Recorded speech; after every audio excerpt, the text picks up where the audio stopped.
Chapter 1. The night he bled into a life, the rain came down in cold sheets, the kind that soaked through clothes and skin and straight into bone. Brooklyn pulsed around him, sirens in the distance, neon reflections stretching across puddles, footsteps that weren't his echoing somewhere behind. But Chase Navarro had learned to move like a shadow. Even when he was bleeding, he staggered into an alley, pressing a trembling hand to his side. Blood seeped between his fingers, warm and sticky, the wound from the failed heist burning like a brand. He hadn't meant for it to go sideways. He never did. But that was the thing about darkness, it didn't care about your intentions. His breath hitched as he collapsed against the damp brick wall, his legs giving out. The world narrowed to the stinging cold of the pavement, the smell of rust and wet asphalt, and the sound of his own heartbeat thudding in his ears. Then came footsteps, fast, hesitant. A figure appeared at the alley's mouth, umbrella tilted against the wind. She saw him. He saw her. She hesitated only a beat. "Oh my God," she whispered, rushing toward him. "Are you?" "I'm fine," Chase lied, voice hoarse, eyes barely open. "You're not fine," she snapped, crouching beside him. Her umbrella clattered to the ground as she peeled back the blood-soaked fabric of his jacket. Her hands were quick and efficient, but her face was tight with worrying. "Don't call anyone," he said, gripping her wrist. The woman looked at him, truly looked, and something flickered in her dark eyes. Fear, curiosity, compassion. "I'm a nurse," she said quietly. "I'm not calling anyone." She helped him to his feet, one of his arms slung around her shoulder. He was taller than her, heavier too, but she moved with purpose and grit. Her apartment was only a block away, a modest walk-up tucked between a bodega and a closed barber shop. By the time they reached the third-floor door, Chase was barely conscious. She fumbled with her keys, grumbling under her breath about wet shoes and strange men who shouldn't be dying on sidewalks. Once inside, she kicked the door shut and guided him to the couch, where he collapsed in a wet heap. Her apartment was small, cozy in a way that spoke of second-hand furniture, soft lighting, and the life built on care rather than extravagance. A lavender candle flickered on a corner shelf. A folded blanket sat waiting on the armchair. There was warmth here, not just in the air, but in the atmosphere. She peeled off his jacket, wincing at the sight of the deep gash across his side. Then she disappeared into the bathroom, returning with a first aid kit bigger than most people's toolboxes. "I'm Elena," she said simply as she knelt beside him. "Don't talk. Don't move. Just stay awake." Chase blinked at her through the haze of pain. "Elena," he repeated, the name catching like a thread on something inside him. She worked in silence, efficient, gentle, and maddeningly calm. And though the pain was sharp, Chase didn't flinch, not because it didn't hurt, but because for the first time in a long time, he didn't feel alone. As the storm outside raged on, a different kind of storm took root quietly inside that apartment. One built not on thunder or lightning, but on a moment, a decision made in a Brooklyn alley. One night, that's all she was offering. But fate, he would soon learn, had other plans. Chapter 2. Bandages and boundaries. Ella sat back on her heels, her hands stained with antiseptic and the shadow of someone else's pain. The man on her couch, Chase, he'd muttered when she asked, was finally still, his shirt cut away and the gash on his side cleaned and stitched. He looked half dead and half defiant, like someone used to surviving what should have killed him. She tossed the bloodied gauze into the trash and peeled off her gloves with a snap. "One night," she said aloud, mostly to herself. "That's all." Chase didn't answer. His eyes were closed, his breath shallow but even. He was asleep, or pretending to be. Elena stood and crossed to the kitchen, wiping her hands on a towel that had once been white. Her apartment was quiet except for the hum of the fridge and the occasional patter of rain against the windows. She poured herself a glass of water and stood at the sink, watching the city blur through the droplets on the glass. What the hell had she just done? She wasn't reckless. She didn't invite strange men into her home, especially ones who bled all over her couch and begged her not to call the cops. But something about him, those eyes, that brokenness had chipped away at her instincts. Not completely, She was still wary. She'd hidden her phone. She'd locked the bedroom door, but she'd let him in. And now, he was asleep just 10 feet away, wrapped in a blanket that used to belong to her grandfather. She moved quietly through the apartment, setting up a small tray with a water bottle, painkillers, and a note, "Only take 2. Don't push your luck, Elena." As the clock crept past midnight, she turned off the lights and sat in the armchair across from him, her arms wrapped tightly around her knees, and her eyes stayed fixed on the stranger breathing slowly on her couch. Questions buzzed at the edges of her mind. Who was he running from? What had happened to him? Why had she cared? But she didn't ask. Not tonight. Tonight was about bandages and boundaries. She had done her part. Come morning, he would be gone. Still, as she drifted off to sleep in the armchair, Elena couldn't shake the uneasy truth curling in her chest. It had been a long time since someone had needed her like that, and longer still since someone had looked at her with eyes that didn't see a nurse or a helper, but saw her. She told herself she'd lock the door behind him, that she'd clean the couch, toss the blanket in the wash, and never speak of it again. But somewhere deep inside, beneath the caution and logic, a small flicker of warmth stirred, dangerous, quiet, and impossible to ignore. Chapter 3. A morning with a stranger. Elena woke to the smell of stale blood, antiseptic, and something unfamiliar. Coffee. Her eyes blinked open to pale morning light filtering through the blinds. For a second, she thought maybe it had all been a dream, some strange, rain-soaked fever vision. But then she saw the couch and the man still lying there, blanket half kicked off, chest rising and falling in slow, steady breaths. He was awake. She sat up slowly, muscles aching from her awkward sleep in the armchair. Chase turned his head toward her, eyes alert but cautious, like a stray dog expecting to be kicked. "You're still here," she murmured, voice rough with sleep. He nodded once. "Didn't want to bleed out in the stairwell. And you made coffee." Her eyes drifted to the mug in his hand. He raised it slightly, offering a faint, crooked smile. "Didn't think you'd mind." She eyed him warily, then stood and padded into the kitchen, barefoot and unamused. The coffee maker was still warm. The pot was nearly full. He'd even cleaned up after himself. She poured a mug and leaned against the counter, watching him from a distance. "Who taught you how to stitch like that?" he asked after a moment, glancing down at his bandaged side. "I'm a nurse," she said. Figures." He took another sip, wincing slightly. "You're good. Hurts like hell, though. That means it's working." A quiet beat passed between them, thick with tension and questions unsaid. Chase didn't look like a man used to silence. He looked like someone who carried too many stories and never quite figured out how to tell them. "I didn't catch your name," she said carefully. Walking back into the living room, "Chase," he replied, eyes flickering up to meet hers. "Chase Navarro." He said it like it didn't belong to him anymore. "Just Chase," she echoed, folding her arms. "Just Elena," he replied with a small smirk. She didn't smile back. "I meant what I said last night. This isn't a safe house. You're not staying." He gave a dry chuckle, then grimaced, hand pressing lightly to his side. "Trust me, I don't plan on getting too comfortable. I'm serious," she said, her voice sharpening. "You need a hospital, or somewhere with more options." "And what would I tell them?" he asked, eyes steady. "That I got stabbed during a hiking accident in the Bronx." She hesitated. The bruises on his ribs, the faint tattoo on his collarbone, the instinctive way he scanned the room, it all told a story. One she wasn't ready to read yet. He softened, sensing her hesitation. "I'll be gone in a day or two. Just need to be able to walk without collapsing." She hated how human he looked in that moment, disheveled, bruised, quietly grateful, and how her instincts, the ones that usually screamed danger, were now whispering something else entirely. 2 days, she said finally. "Max, and you don't leave the apartment." A flicker of something passed through his eyes, relief, maybe, or guilt. It was hard to tell with him. "Deal." She turned away before she could second-guess herself. "Don't touch anything, especially not my records. I alphabetize." He gave a soft laugh. "Noted."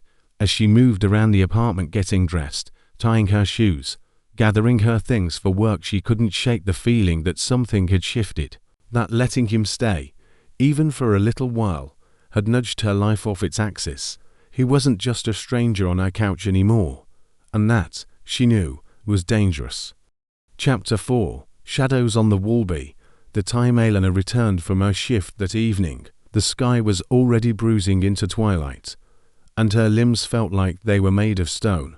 There had been brutal back-to-back cases: a child with a febrile seizure, an elderly man with a fractured hip, and far too many moments where she'd had to hold back the tide of someone else's panic with nothing more than steady hands and a calm voice.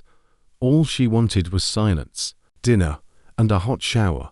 Instead, she opened her apartment door to the scent of scrambled eggs and a man humming quietly off-key in her kitchen. Chase. He stood barefoot, moving with surprising ease despite the injury, one hand still curled protectively around his side. The other stirred a pan on the stove, and when he heard the door, he looked over his shoulder. Smile faint but real. Figured you'd be hungry. She dropped her bag by the door and blinked. You cooked? Tried, he said, lifting the pan and turning off the burner. Didn't burn anything, I think. Elena glanced around. No smoke, no fire. The kitchen was cleaner than she'd left it. The dishes were washed and drying by the sink. Her eyes returned to him. Wary, I said. Rest. Not reorganize my spice rack, he shrugged. Needed something to do. Not used to staying still. She accepted the plate he handed her, but didn't eat right away. Her stomach was tight with unease. Why aren't you used to it? Chase paused, leaning against the counter. Because people like me don't usually get to stop moving. Stopping means someone catches up to you. There it was again, that undercurrent of danger. A life she didn't fully understand, but could feel pressing at the edges of every word he didn't say. She sat at the table, watching him as she picked at the eggs. You're running from something. He didn't deny it, she sighed, setting down her fork. You can't stay here if it puts me in danger, Chase. His expression flickered guilt, maybe, or regret. I'd never let anything happen to you. You don't even know me. I know you didn't leave me bleeding in the street. The quiet that followed was heavy, not hostile, but thick with things unspoken. Elena looked at him, really looked this time. Beneath the stubble and bruises, and the coiled tension in his shoulders, he looked tired, not just physically, but soul deep, like someone who hadn't felt safe in a long, long time. She stood, cleared her plate, and washed it at the sink, needing the familiar rhythm of water and soap. I don't know what you've done, and I don't want to know, but if you stay here, even for one more night, you need to be honest with me when it counts. Chase was silent for a moment. Then, I was never good at honesty. Well, she said, drying her hands, you're staying in a nurse's apartment in the middle of Brooklyn with 3 stitches and no backup plan. So I'd say it's time to learn. He gave her a soft, crooked grin. You're always this scary. Only when I'm tired. He moved toward the couch, slower now, like the act of standing too long had caught up to him. As he sank into the cushions, Elena noticed something new. He didn't scan the windows this time, didn't flinch at the creak of the radiator. He was still hiding, but not in the way he had been. And for reasons she couldn't explain, that scared her more than any shadow on the wall. Chapter 5. Quiet nights and gentle handsy days that followed unfolded in a quiet rhythm neither of them expected. Elena woke early for her shifts, moving through the apartment with practiced grace. Chase, still healing, spent most mornings on the couch, watching the light creep through the slats of the blinds, sipping coffee from her chipped mugs, and trying not to feel like an intruder in a life too gentle for someone like him. But there was something about the apartment, about her, that softened the edges of his constant vigilance. The quiet hum of her old radiator, the warmth of the mismatched blankets, the scent of lavender and clean linen. It was the kind of peace he never knew he craved. Each evening, she returned with the exhaustion of someone who carried others all day, and each evening, without a word, he tried to make it easier for her. He'd started folding the laundry she forgot in the dryer. He fixed the cabinet door that had been hanging off one hinge. When her kitchen sink started leaking, He found the problem, tightened the pipe, and left a handwritten note beside the dish soap that read, "No more drips. You're welcome." She didn't say much, but he saw her watching him out of the corner of her eye, saw the way her lips curled slightly when she read his notes, how she always filled an extra cup of tea before sitting across from him on the couch. Their conversations stayed simple. At first, how her shift went, whether he needed more gauze, the news on the tiny TV by her bookshelf.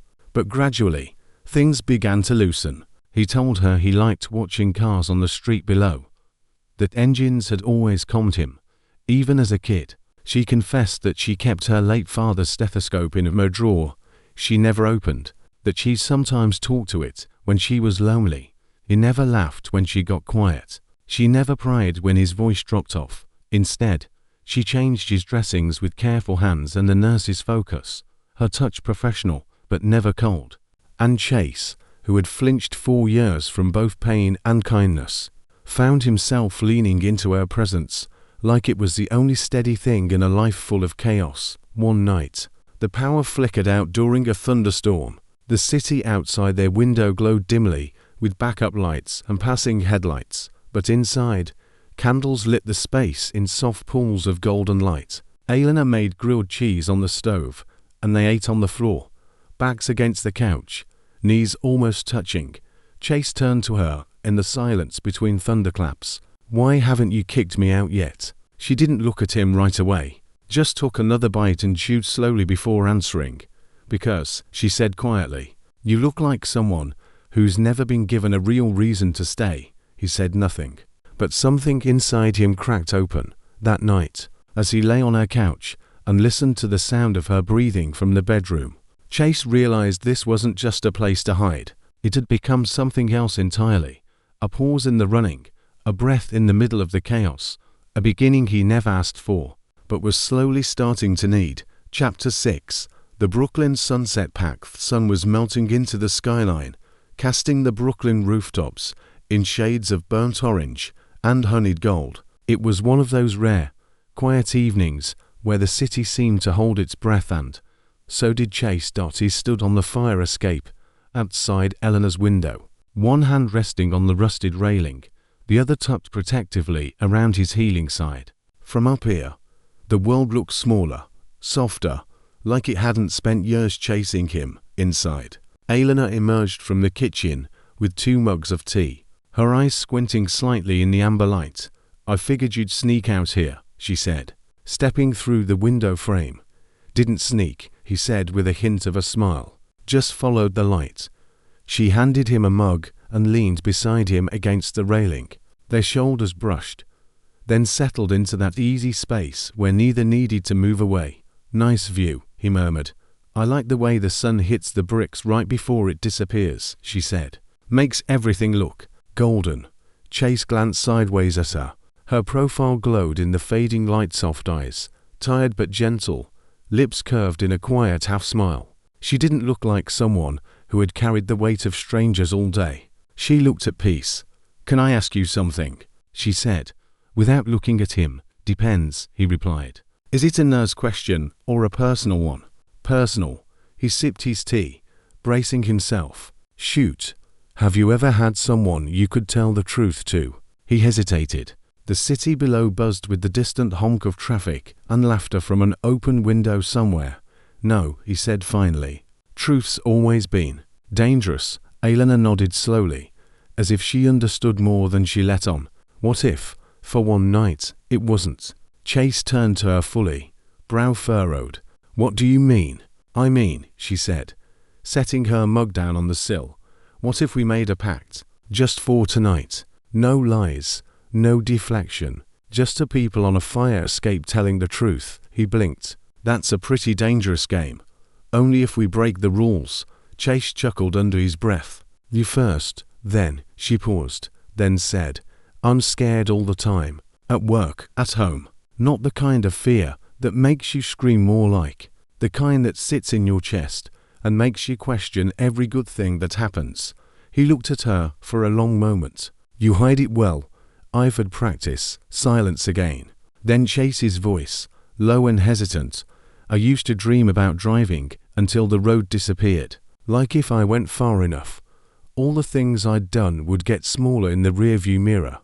She tilted her head toward him. And did they? He exhaled. Not yet. Their eyes met, and in the hush between heartbeats, something shifted, fragile and invisible, like the first thread of a bond neither had intended to form. I don't know what this is, Chase said softly, but it's the first time I felt still, like I'm not running. Elena didn't speak. She didn't need to. She just reached for his hand and let their fingers tangle quietly between them. The sun dipped below the buildings, leaving behind a sky painted in twilight blue.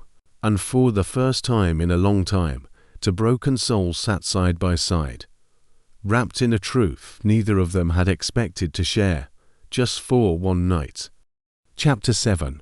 Footsteps from the past. Elena stood in front of the bathroom mirror, twisting her hair into a loose bun and ignoring the fatigue tugging at her eyelids.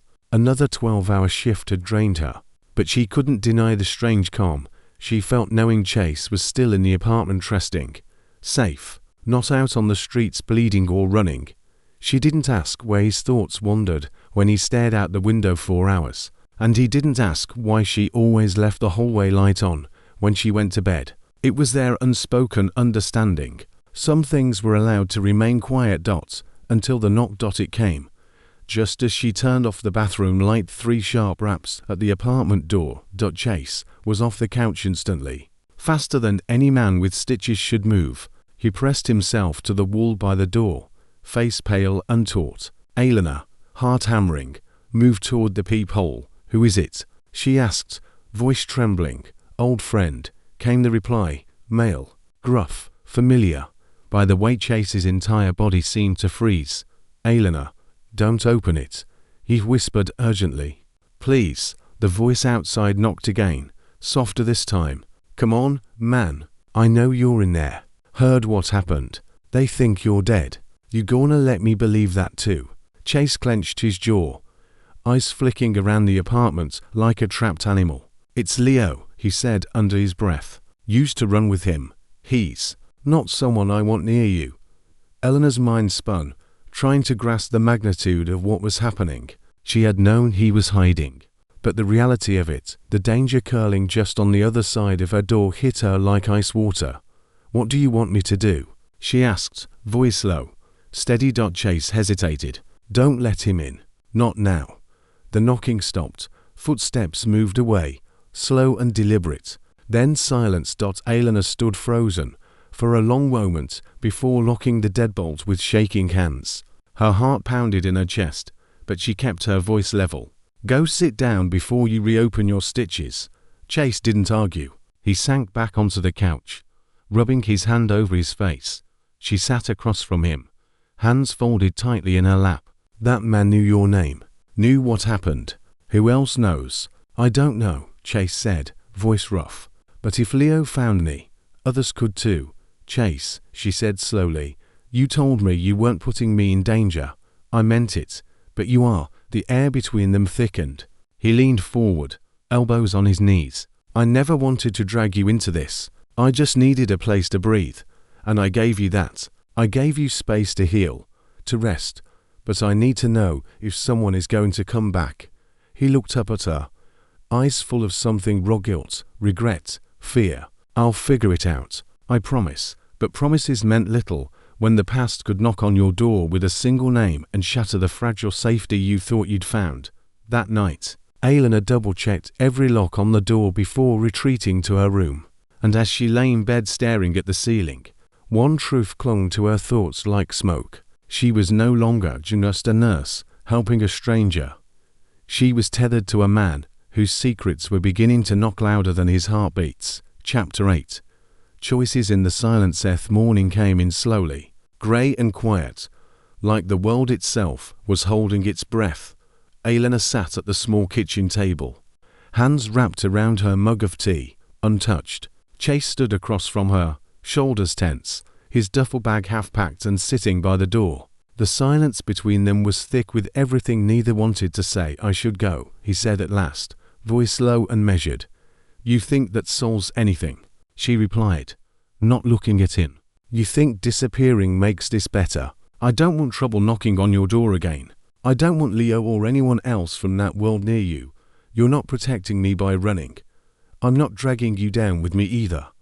Chase's eyes were tired, bloodshot not just from pain or poor sleep, but from carrying too much for too long. The cut on his side was healing, but the guilt that clung to him was deeper than stitches. Elena stood slowly, placing her cup in the sink with quiet precision. You asked for a place to breathe. I gave it to you. Now you're throwing that away because you're scared. He took a step closer. I'm scared for you, Elena. You don't know what these people are capable of. No, she snapped, turning to face him fully now. I don't, because you never gave me the chance to know. You say you don't want to lie, but you've kept me in the dark from the start. You walk around here like a ghost, half in, half out. And the moment something cracks, you bolt. Chase stared at her, breathing hard. I never asked for this. You didn't have to, she said, her voice softer now, eyes searching his. You're here. You're in this. And so am I. He looked away, jaw clenched. I just wanted one place where I didn't have to look over my shoulder, he murmured. And you had that, she replied gently. Right here. The room pulsed with silence again. The city outside moved on, horns blaring, footsteps echoing up the stairwell, but inside Elena's apartment, time seemed to still. I don't know how to stay, Chase admitted, voice barely above a whisper. Then learn, she said, because running isn't the same as surviving. They stood there, two people at a crossroads, one used to disappearing, the other daring him to remain. Chase finally reached for the bag by the door and set it down. Elena let out a slow breath. She didn't realize she'd been holding. She didn't smile. She didn't move to him. But something shifted, subtle, hopeful in the way her shoulders relaxed. They didn't speak again that morning, but when she walked past him to grab her coat, their hands brushed. Neither pulled away. Some choices don't need grand gestures or declarations. Sometimes, the bravest thing a man can do is stay. Chapter 9. Open wounds. Open heart. Chase sat on the edge of the couch, head in his hands, the afternoon sun warming his back through the window. Elena's footsteps moved softly around the apartment, her presence a quiet reassurance that he hadn't imagined the last few days, that he was still here, that she hadn't pushed him out the door. But something inside him ached more than his healing wound, a knot of truth tightening, pressing against everything he'd kept buried. And today, finally, it had to come out. Elena returned from the kitchen with a glass of water and set it down in front of him. You didn't eat your toast. He looked up, eyes shadowed. Didn't feel like toast. She sat beside him, not touching, not pushing, just close enough. He let the silence linger for a while. Then, almost without warning, he said, I used to drive 4 jobs. Get in, get out. Fast, clean, no questions. Elena didn't flinch. She just listened. I wasn't supposed to be part of anything violent, he continued, voice low and gravel thick. Just the wheels. But that last job, it went sideways. Someone got greedy, pulled a gun before we even reached the vault. People panicked. One of the guards got hurt. I didn't fire a shot, but I drove him out anyway. I still got blood on my hands. He stared at the floor, fists clenched. After that, I disappeared. I knew the crew would scatter or turn on each other. Figured if I laid low, maybe I could find something resembling redemption. Elena didn't say anything. Not yet. She could hear how hard it was for him just to speak the words. I didn't plan to end up bleeding outside your apartment. Didn't plan for you. He turned toward her, his eyes rimmed with something raw. You've been kind. You've been more than I deserve. She shook her head. That's not for you to decide. I could have gotten you hurt, he said, voice cracking. Still might. That 𝐬𝐿𝐫 not going to stop until he finds out who's talking. And the more time I spend here, the more danger you're in. I know, she whispered. But I also know you've had every chance to lie to me. And you didn't. He blinked, surprised. That matters, Chase, she said, her voice steady. You didn't come here to hurt me. You came here already broken.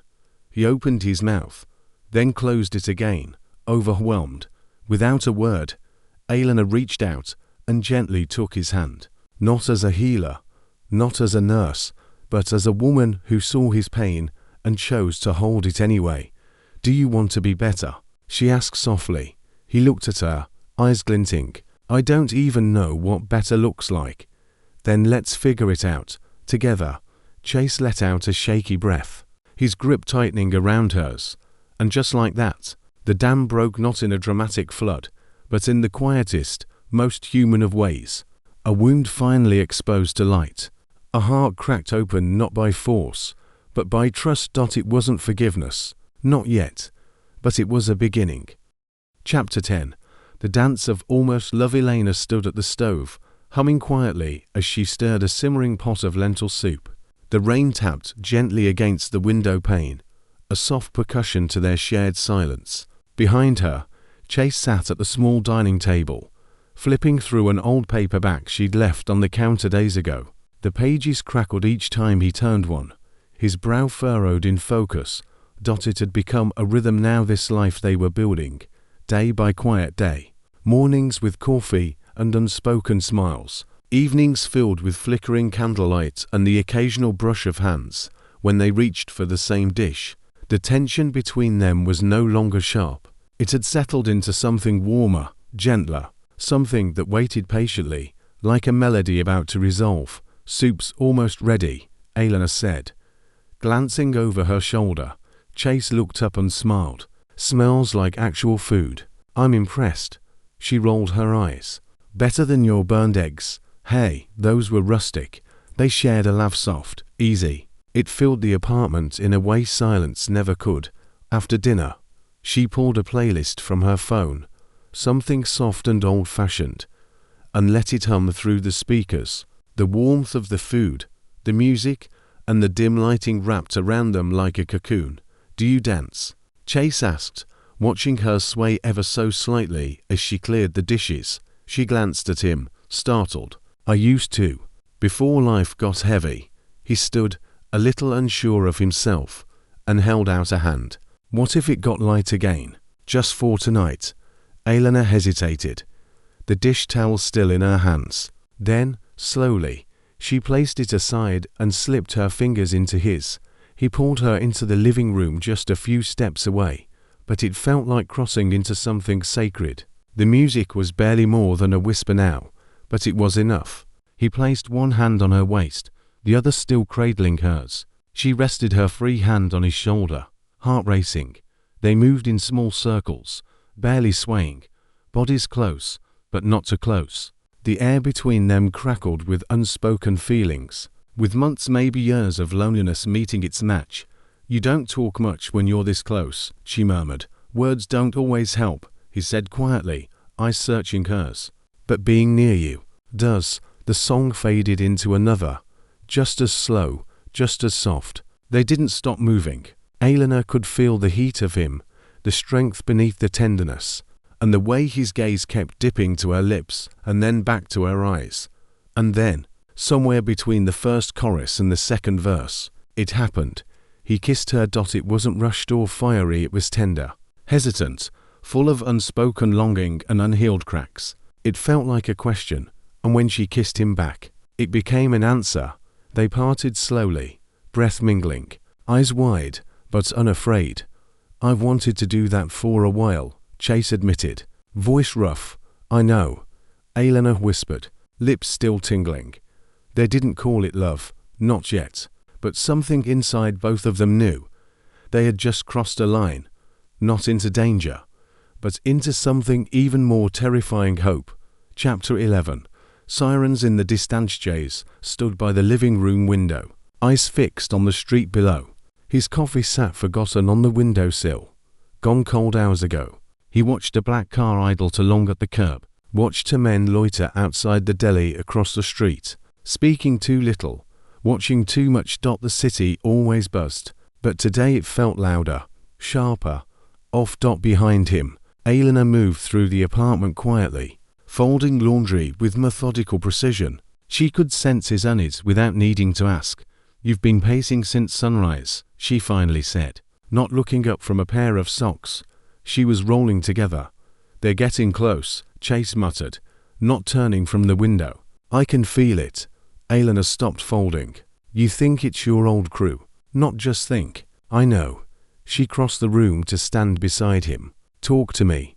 Chase turned to her, jaw tight. Leo got arrested 2 days ago. Word travels fast in that world. If they think I'm a loose thread, they'll come looking if they haven't already.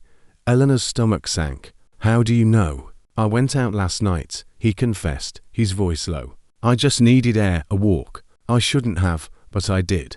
I saw one of them. Didn't recognize the face, but I knew the stance. Same kind of guy who used to wait in alleyways with a loaded pistol and a dead stare.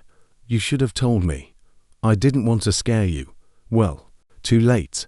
Her voice cracked slightly, and he hated himself for it, for all of it, for bringing his broken world into hers. Elena, he said, reaching for her hand. I never meant to. I know, she said, pulling her hand back, but it doesn't change the fact that you did. The silence between them stretched thin and taut. Then maybe I should go, he said, voice barely above a whisper. She turned to face him fully. And do what? Run until you can't anymore. End up in a hospital, or a cell, or worse. Chase looked at her, really looked at the lines of whirring around her mouth, the tears she refused to shed, the fire in her eyes even now. You deserve peace, he said softly, not to live in fear because of me. Then give me that peace, she said, stepping closer. Don't run. Don't disappear. Turn yourself in. Tell the truth. End it the right way. He shook his head, stunned. You really believe that'll fix everything? No, she said. But it's a start. And maybe, just maybe, it'll give you back a life that isn't built on looking over your shoulder. Outside, a siren wailed in the distance. Closer this time. Chase glanced toward the sound, then back at Elena. You'd still want me. After that, she didn't answer right away, just placed a hand on his chest, over the scar beneath the bandages. I already do. And for the first time since he'd staggered into her world, Chase Navarro felt something powerful enough to rival fear. A choice. Chapter 12. The longest night note was simple. I'm sorry. For everything. See, Elena found it folded neatly on the kitchen table, weighed down by the chipped ceramic mug he always used. The apartment was quiet. Too quiet. The pillow on the couch still held the shape of his head. His duffel bag was gone. So was he. Her breath caught, shallow and sharp, like someone had pulled the floor out from under her. She stood frozen for a full minute, the note trembling in her hands. Then, slowly, she sat down because standing felt impossible. She read the words again, and again.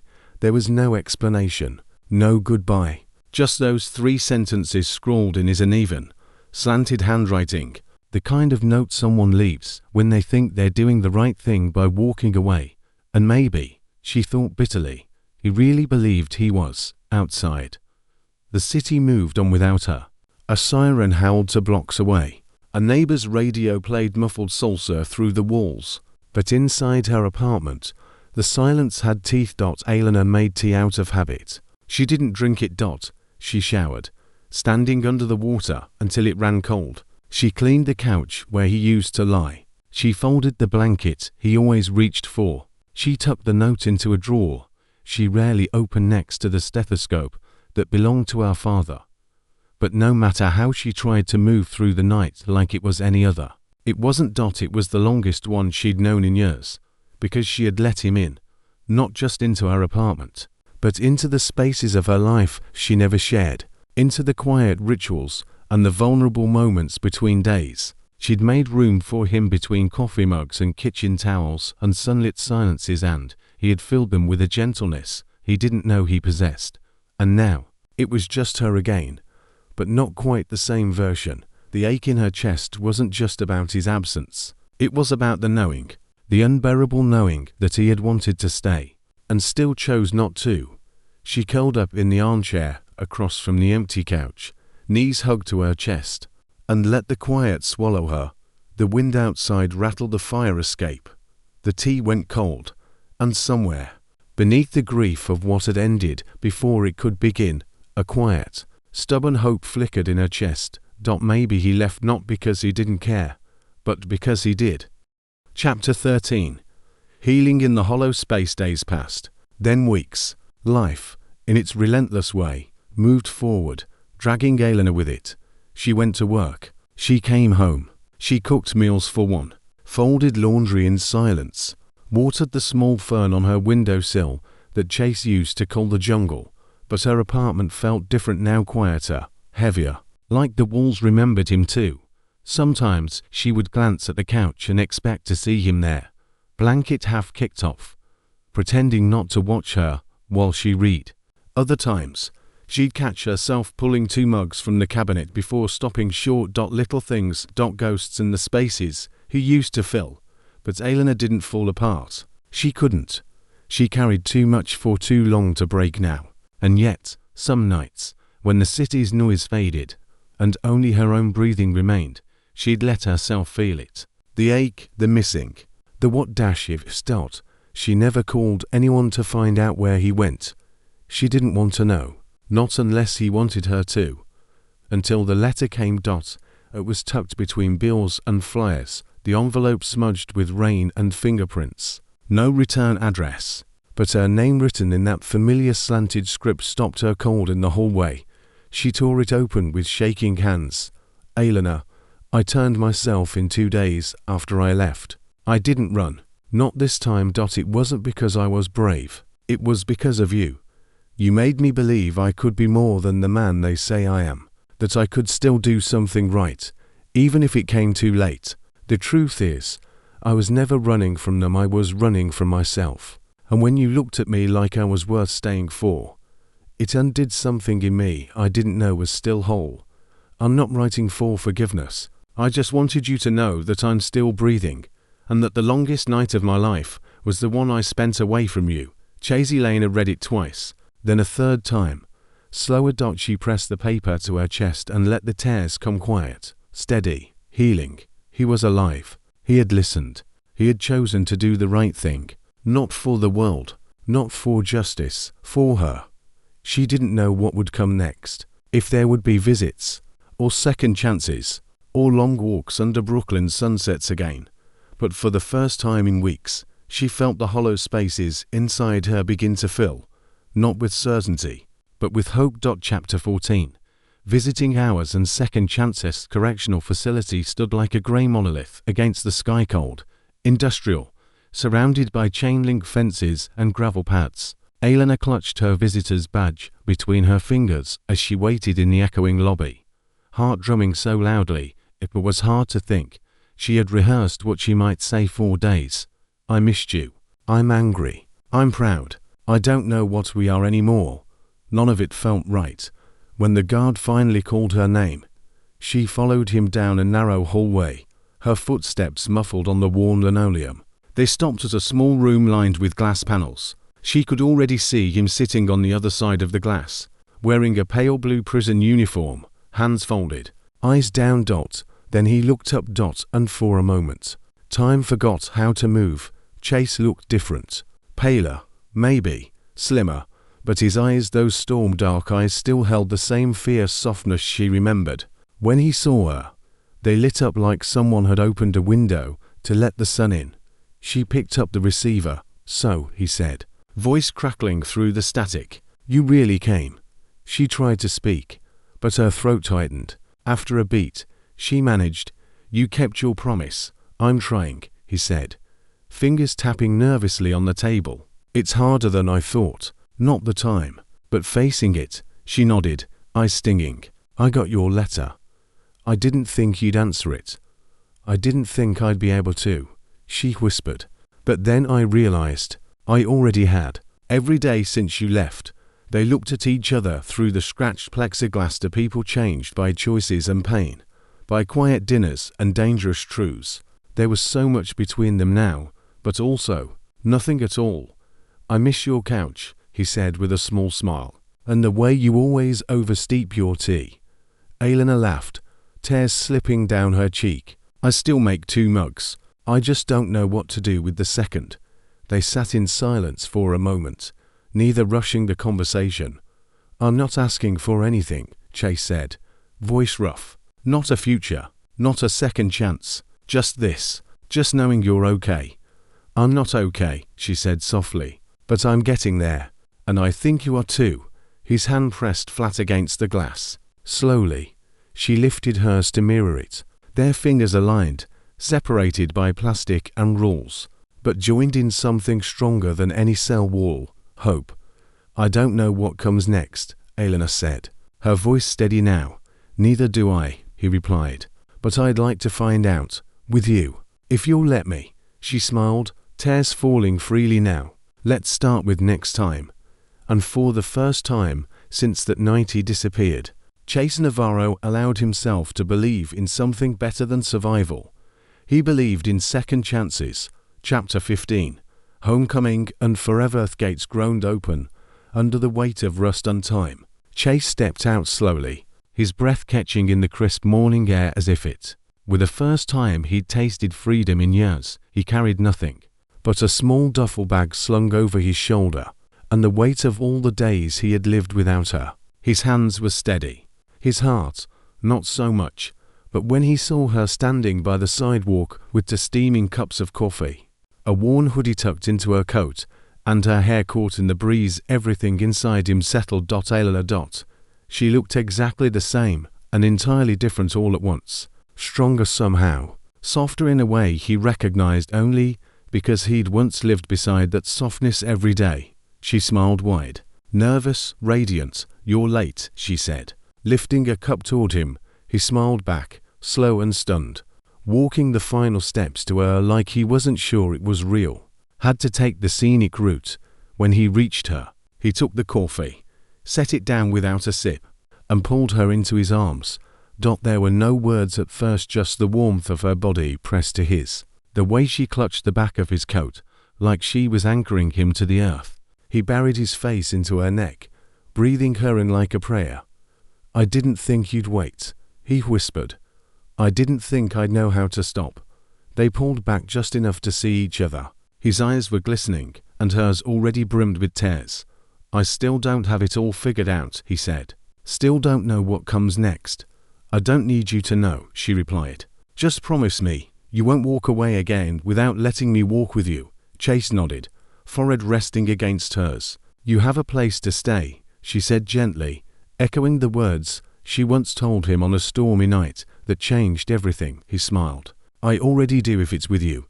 They walked away from the gates hand in hand, to broken souls stitched back together, not by perfection, but by patience, forgiveness, and love that refused to let go.